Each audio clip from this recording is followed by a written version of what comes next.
la SVB qui a entraîné derrière elle un vent de panique sur les marchés. C'est la plus grosse faillite bancaire depuis la crise de 2008.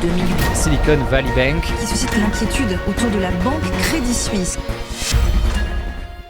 Il s'agit de l'un des plus gros effondrements bancaires de l'histoire. En moins d'une semaine, la Silicon Valley Bank et deux autres banques américaines ont fait faillite. Pendant ce temps-là en Europe, le Crédit Suisse est au bord du précipice puisque son action a chuté de 24% en 5 jours. Ces 4 mauvaises nouvelles en une semaine ne sont peut-être que les premiers dominos à tomber avant une crise financière majeure. Jusqu'ici, les autorités devaient combattre l'inflation en augmentant les taux. Mais cette hausse des taux commence à avoir des conséquences majeures sur le système bancaire. Qu'est-ce qui s'est passé pour qu'on en soit arrivé là en moins d'une semaine? Cette tempête bancaire peut-elle t'impacter? Faut-il vendre toutes tes actions ou au contraire profiter de la baisse des prix pour investir en bourse? Comme d'habitude, je te dis tout dans cette vidéo.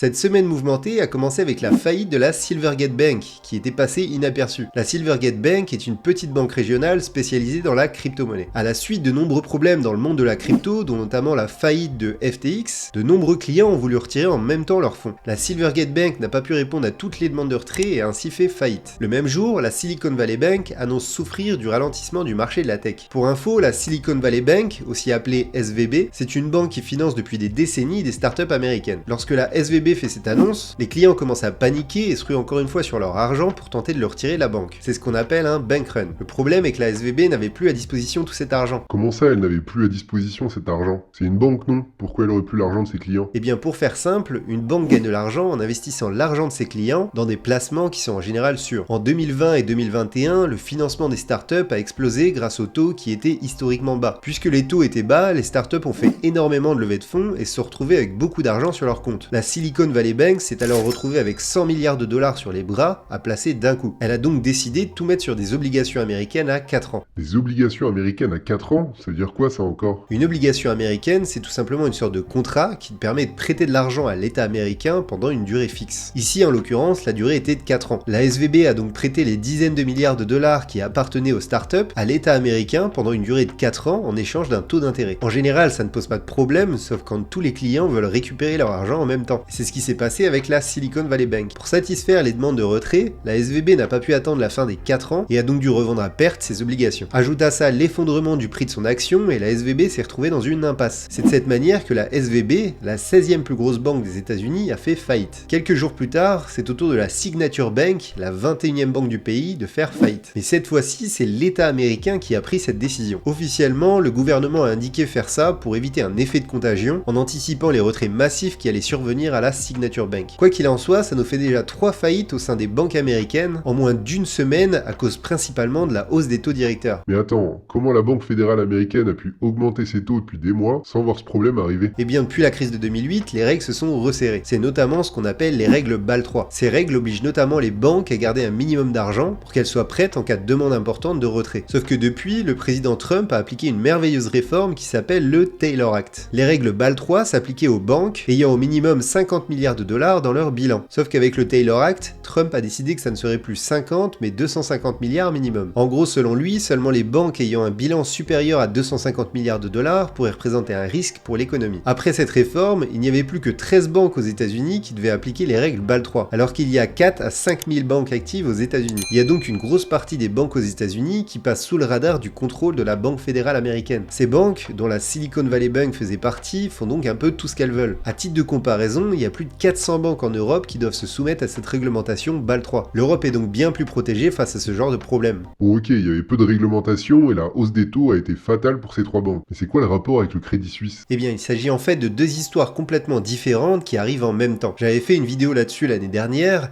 Le Crédit Suisse est connu pour ses placements risqués et pour tremper dans des affaires assez louches depuis des décennies. L'action est en chute libre depuis des années à cause de ces scandales à répétition, mais aussi à cause du fait que la banque a besoin de cash pour se restructurer. Et justement, cette semaine, le premier actionnaire du Crédit Suisse a annoncé qu'il ne réinjecterait plus de cash dans le Crédit Suisse. C'est donc une nouvelle plus qu'inquiétante pour une banque qui allait déjà très mal et qui avait besoin d'argent. Bon ok, faillite de 3 banques américaines et le Crédit Suisse est en mauvaise posture. Mais est-ce qu'il faut paniquer et est-ce que ça va m'impacter moi personnellement? Eh bien déjà, tu n'as sûrement pas à t'inquiéter pour l'argent que tu as sur ton compte en banque. Après la crise de 2008, l'Union Européenne a mis en place une assurance pour protéger les épargnants à hauteur de 100 000 €. Je te souhaite d'avoir plus que ça sur ton compte en banque, mais en général, mieux vaut placer ton argent que de le laisser c'est dormir sur ton compte. Maintenant, d'un point de vue boursier, faut-il s'inquiéter et vendre ses actions, ou au contraire, faut-il profiter de la chute pour investir? Alors on a dit qu'il y avait deux problèmes en même temps, les faillites des banques américaines et la mauvaise posture du Crédit Suisse. Concernant les faillites des banques américaines, si tu détiens des actions de banques américaines, mieux vaut bien regarder si ces actions sont à risque. Les 3 faillites qui ont eu lieu sont dues au fait qu'il s'agissait de banques spécialisées, soit dans la tech, soit dans les cryptos. En finance, il ne faut jamais mettre tous ses œufs dans le même panier. Ce genre de banques spécialisées ne sont pas assez diversifiées et sont donc potentiellement à risque. Maintenant, il faut aussi mesurer le risque de contagion. Concrètement, les banques sont toutes liées entre elles puisqu'elles se prêtent de l'argent directement ou indirectement. Chaque fois qu'une banque fait faillite, elle impacte potentiellement d'autres banques. Mais à la différence de 2008, le gouvernement américain a décidé d'agir tout de suite et de protéger coûte que coûte les banques américaines pour éviter ce risque de contagion. Ce qui est en théorie une bonne nouvelle. À voir si la Banque fédérale américaine décidera d'arrêter d'augmenter ses taux pour tenter de stabiliser la situation. Du côté du Crédit Suisse, une faillite serait bien plus alarmante puisqu'il s'agit d'une banque à risque systémique. La taille de son bilan dépasse les 500 milliards d'euros et elle dispose de nombreuses filiales à l'étranger. Une faillite pourrait donc entraîner l'économie mondiale dans une crise majeure. Néanmoins, les banques européennes sont assez bien protégées puisqu'elles connaissent la situation du Crédit Suisse depuis bien longtemps. Elles ne sont donc pas très exposées. Le problème serait surtout au niveau du marché boursier puisqu'il risquerait de s'effondrer. Bon, j'ai bien compris que le marché pouvait s'effondrer, mais je dois faire quoi maintenant? J'achète ou je vends? Et bien en général, pour les investisseurs long terme, il est souvent recommandé de lisser ses investissements. C'est-à-dire d'investir régulièrement, peu importe si le marché bat des records ou si le marché est en pleine crise. C'est d'ailleurs ce que je fais de mon côté. Je garde mes actions et je continue à acheter de nouvelles actions tous les mois. Si le marché est en crise, tant mieux, j'achèterai des actions pas chères. Et si le marché bat des records, tant pis, le marché rebattra sûrement des records à l'avenir. L'important pour moi est de diversifier mes investissements en achetant notamment des actions sous-évaluées de secteurs différents. Si ça t'intéresse, j'ai d'ailleurs fait un top 5 des actions européennes la semaine dernière. Les prix ont encore baissé et il pourrait s'agir d'opportunités intéressantes. Bon, et moi en attendant, je te dis à bientôt pour avancer ensemble vers ta liberté financière.